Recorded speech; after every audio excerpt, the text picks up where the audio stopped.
Thank you for the invitation to share words of God with you in this treasured series, and many things.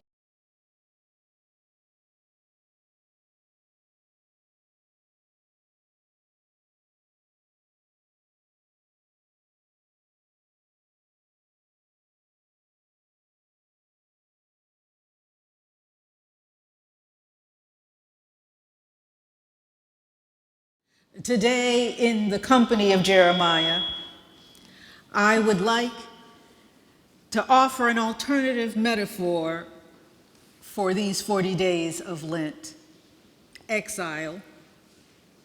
Many of us who will observe this holy season are feeling something like exiles right about now, especially in this country.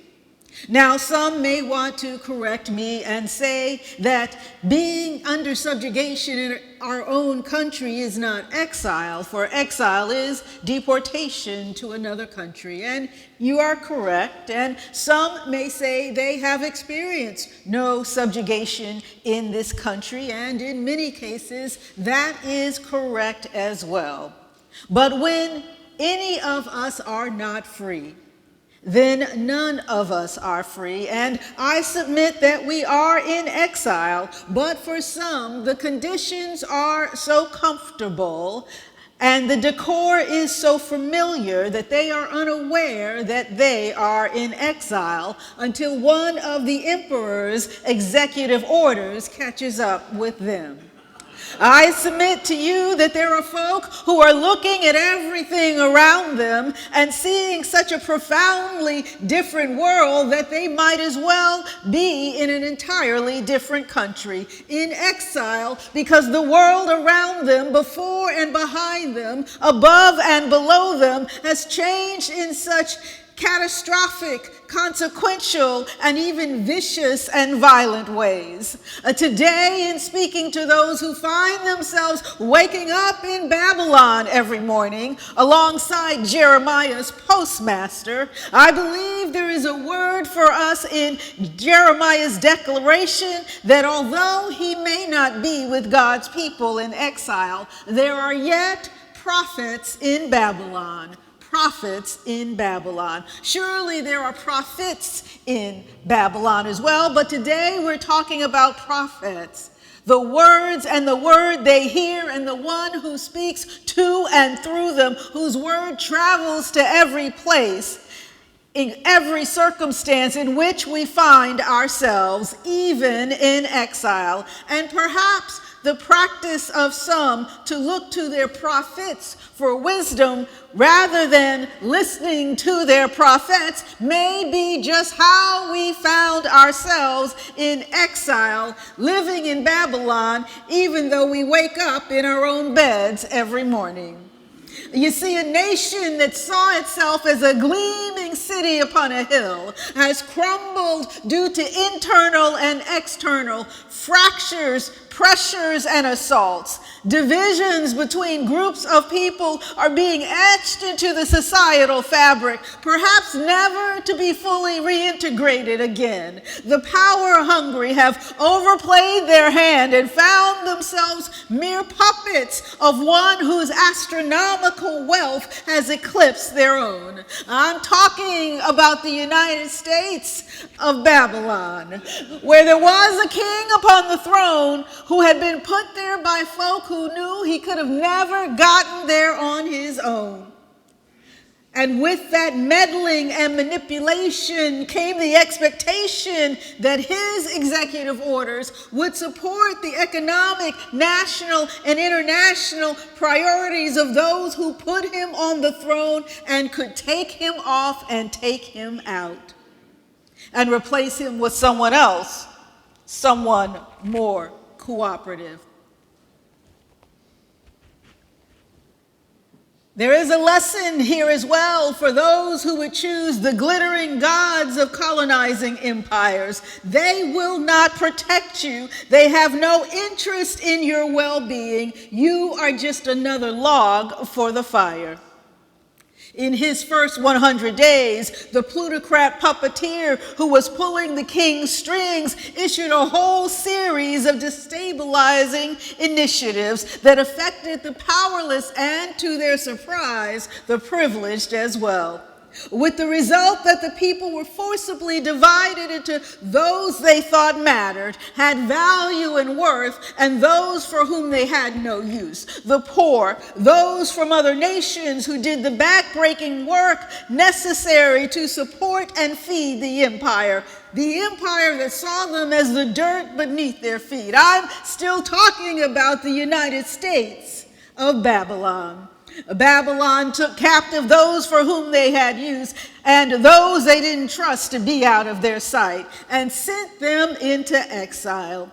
There was no one so rich, so cultured, so qualified, so important, so protected that they could negotiate with Babylon, with the empire on their own terms. They were all carried away into exile, whether they secretly admired the tyrant taking them or despised the despot dispossessing them.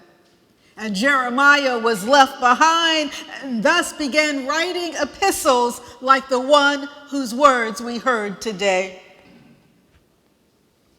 These are the words of the letter that the prophet Jeremiah sent from Jerusalem to the remainder of the elders among the exiles, and to the priests, the prophets, and all the people, the women, children, and men whom Nebuchadnezzar had taken into exile from Jerusalem to Babylon.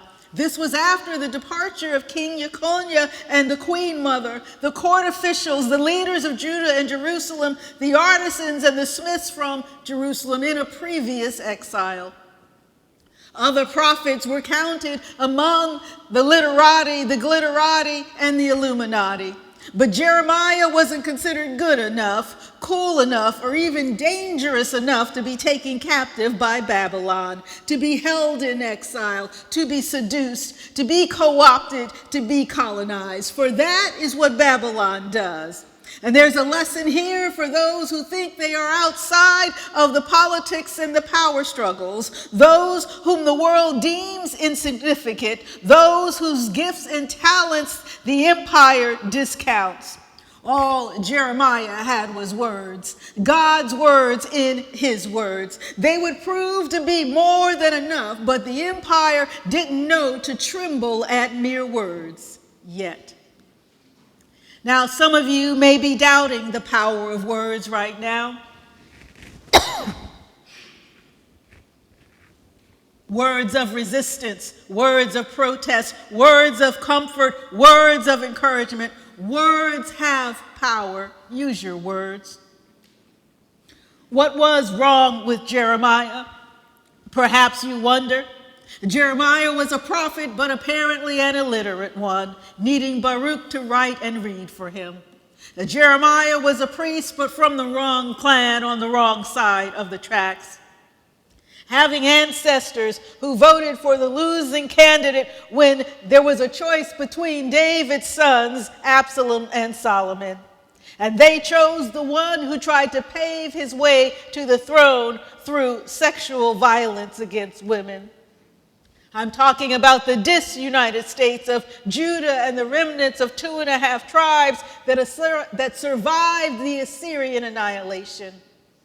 And Jeremiah was from the tribe of Benjamin, infamous for another failed candidate, Saul. His tribe was also responsible for some of the most grotesque physical and sexual violence in the scriptures, the gang rape of the Levite's secondary wife, and his tribe was responsible for protecting the perpetrators to the point of a genocidal war that ended with mass abduction of girls forced to bear their children. Nearly 3,000 years later, forced pregnancies are one of the signs of our exile from a country where the dignity of every human person is protected and respected. Jeremiah did not make the colonizers' cut. He and Baruch would eventually find their way to Egypt, and that is a whole other sermon. Those who had the potential to be holy troublemakers, leaders, elders, prophets, artisans, musicians, craftspersons were all taken into exile with the woman who could have run the country on her own, but some folk will always choose an unqualified man over a qualified woman. The Babylonians understood that resistance is found not just in the megaphones of a street protest, but in arts and crafts and in the wisdom of our elders. They left the poorest of the people with the fewest marketable skills, behind as a cheap labor force to support them, to support the ravenous appetite of the colonizing forces that had just gobbled up Judah and Jerusalem, the yawning mouth and insatiable hunger of Babylon. Oh, Babylon, bright lights and big city. If you can make it there, you can make it anywhere. Some of the people taken captivity in Babylon were held hostage in such beautifully gilded cages that they may not have realized that they were being reinculturated, co-opted, and re-educated. You see, there would be no Judean history taught in schools. There would be no language and culture of Jerusalem on the state curriculum. Israelite religion and culture would be banned along with DEI, Black history, Asian history, Latina history, Native American history, and queer studies, and now apparently the Tuskegee Airmen being scrubbed from the websites of the Department of Defense. They were slowly but surely being turned into Babylonians. At least that was the plan. But surely some switched their loyalty on their own upon seeing the shining one up on that gold-plated throne. Some will always be captured by proximity and privilege. But some were just trying to figure out how to survive when the world was pulled out from under them like a rug, and they woke up every morning in a world that was the opposite of everything they had been raised to believe, but still expected to smile and nod and play along. During that wilderness season where the people were being pulled apart and positioned to be set against each other, Jeremiah called Baruch to take up an epistolary pen and wrote a series of pastoral letters, including Jeremiah chapter 29 and the epistle to Baruch, which is canonical to we Episcopalians along with our Catholic and Orthodox kinfolk. Jeremiah's tone is very different from the story of the three trafficked Hebrew boys, Hananiah, Mishael, and Azariah, given the slave names Shadrach, Meshach, and Abednego. They were willing to die rather than bow down before the tyrant who had trafficked them. But Jeremiah knows that miracles are rare and precious things, and his people cannot afford to gamble what's left of their one precious life at the whim of their dictator. He knows that God does not always show up in the easiest and most miraculous of ways. Sometimes we have to figure out how to live between the miracles. And so Jeremiah has a completely different message: survive. Survive, survive. He tells them to marry and have babies and to pray for the wicked place in which they are being held in exile. Build houses and settle in them. Plant gardens and eat their fruit. Take women as wives and father sons and daughters. Take women as wives for your sons and give them men, to husbands, that they may give birth to daughters and sons. Multiply there and do not decrease, and seek the well-being of the city where I have sent you all into exile, and pray to the God who hears on its behalf, for in its well-being will be your well-being. Now wait up a minute, God. You want us to pray for Babylon? Don't you know what they have done? Don't you know what they are doing right now? God tells the people to pray for their Babylon because God knows that if the empire crumbles, it will crash and burn on top of them. I know there are people who think our Babylon is beyond the power of prayer. Now, that's me every other Tuesday and Friday. But God calls us to pray for our Babylon because in its well-being is our well-being. And as dangerous as a living Babylon is, a a dying, falling Babylon on fire would be an utter catastrophe to everyone in or around it. Jeremiah tells the people to survive so they can thrive. One day, but you see, they're going to be there a while. Jeremiah tells them that it will not be an easily programmable 40 days of Lent. Jeremiah is ticking off generations. And in the epistle to Baruch, he goes so far as to say, bow down if you have to, but just say in your heart, it is you, Holy One, and you alone whom I worship. Do what you need to survive in Babylon. See, Jeremiah understands that the people's captivity is no passing or trifling thing. And if they are not careful, they will find themselves written out of history as a bloody streak beneath Babylonian feet. These days, I find Babylonian exile to be an apt metaphor for Lent. Even though Lent is a fixed 40-day period and is marked by intentional spiritual practices reenacting the physical and spiritual isolation and communion of Jesus' time in the wilderness, many of us are going through or have gone through social and spiritual isolation that have no fixed end, that have no liturgical celebration marking their conclusion. Some of us are not just in the wilderness on a 40-day journey. Some of us are here on a 40-year journey. You see, in the wilderness, there are two kinds. There's the Judean wilderness, and you can count the days to its transformation. You can mark it on a calendar. You know when the snow is going to melt and the flowers are going to bloom. It is like a liturgical season, but there is also the lifeless wilderness that stands between life and death, between enslavement and freedom, between bondage and liberation, and that is no mere 40-day wilderness. That is a 40-year wilderness. Some of us are in Babylon and we don't know if we will ever return home. We don't know if we will have a home to which to return. Will we ever be able to remove the stain and corruption of Babylon from our shining city on the hill? It just may be that when these 40 days are over, we will be shouting our alleluias in a world that still looks, smells, tastes, feels, hurts, and kills like Babylon. For indeed, crucifixions did not cease after that terrible Friday, but that too is another sermon. In the scriptures and in the world that interprets them, Babylon is much more than a place. It is the evil of imperialism, the cruelty and corruption of capitalism, the brutality of policing forces, the terrorizing of tyrants, and the dehumanization of despots, all rolled into one. From the revelation to Rastafari, Babylon is hell on earth. And yet, not even Babylon is devoid of God's presence and proclamation through God's servants, the prophets. There are indeed prophets in Babylon. You see, the Babylonians messed up and brought prophets with the people into exile. Maybe they thought they could co-opt them and have them proclaim a word on their behalf, a word on behalf of their gods. And there are indeed prophets preaching a Babylonian gospel.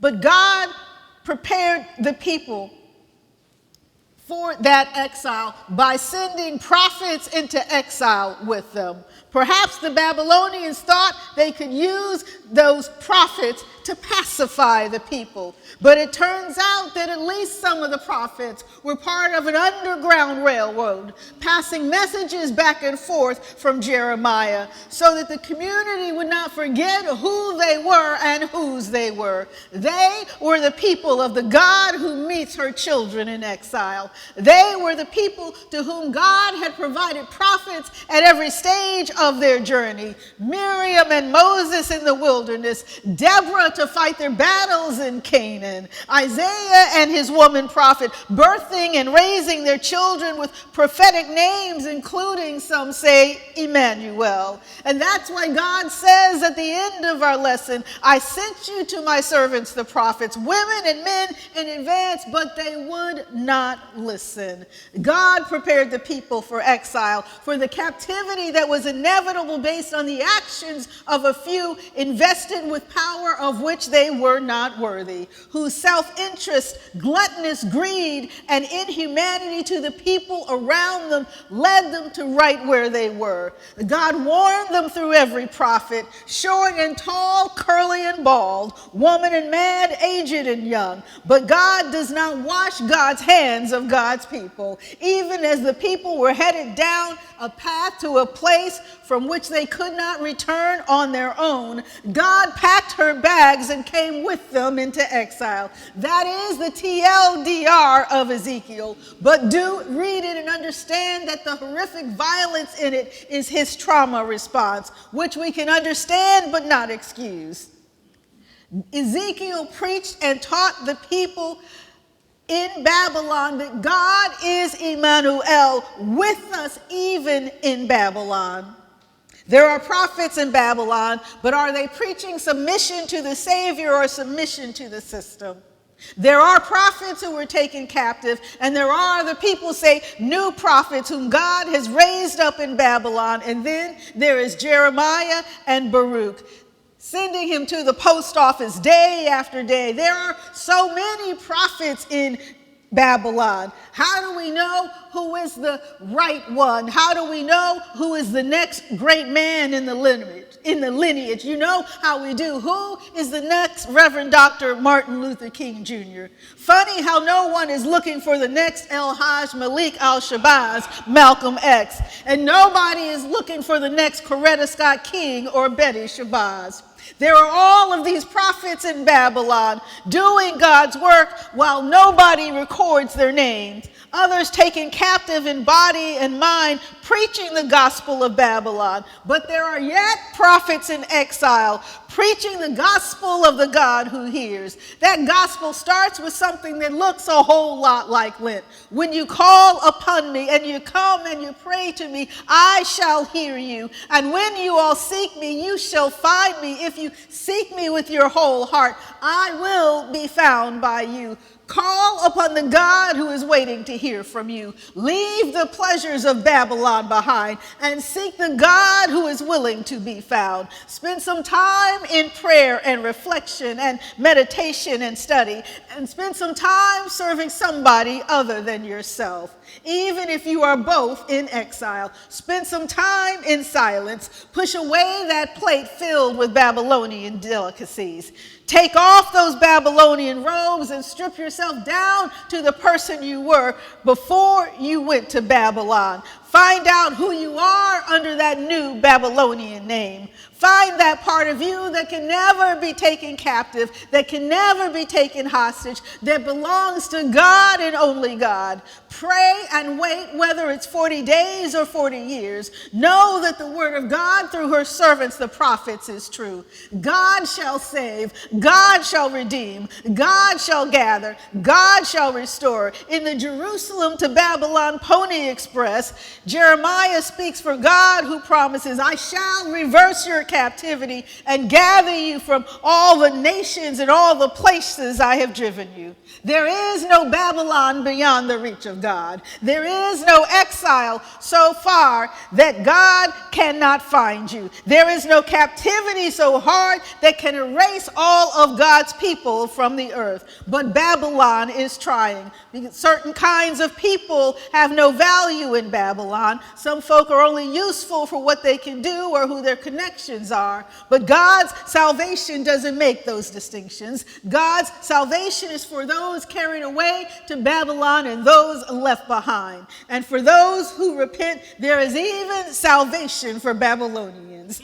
There are prophets in Babylon, but more than that, there is a God in Babylon who has never been taken captive, who has never lost a battle. There is a God who is not even dependent upon her priests and prophets to speak to her people. There's a God calling us out of the Babylon of our own making. There's a God calling us on a sacrificial journey to leave behind the trappings and pleasures that have ensnared us. There's a God who will walk with us on the way to liberation. There's a God who will bear the weight of our burdens and shepherd us when we wander off the path. There is a God waiting for us to leave Babylon, walking beside us and waiting with open arms at our journey's end. There's a God who will set us free from Babylon while we are yet in exile. There's a God who sets prisoners and captives free inside crumbling empires like Egypt and Babylon and Rome, and if we are not careful, right here at home.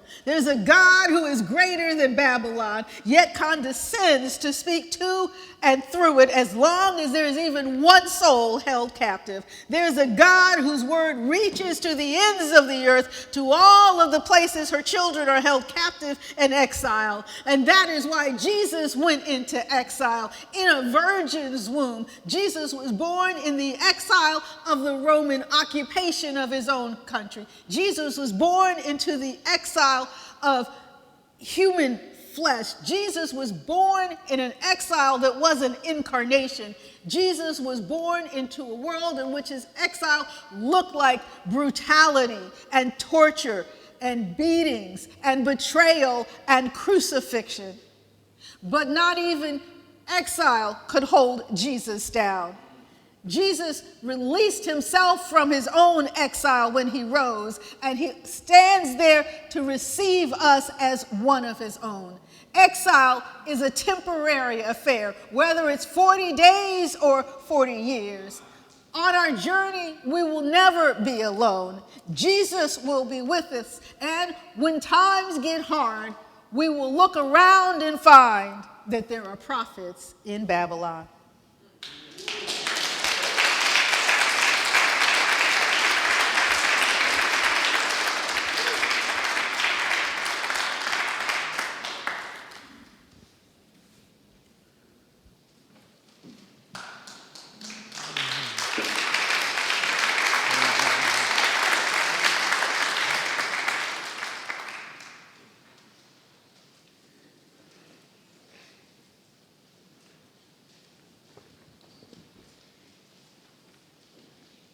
Wow. Thank you, Dr. Gafney. She'll be here at the bottom of the steps to greet you as you leave. And as a people in exile, let us find ways to go in peace, to love and serve the Lord.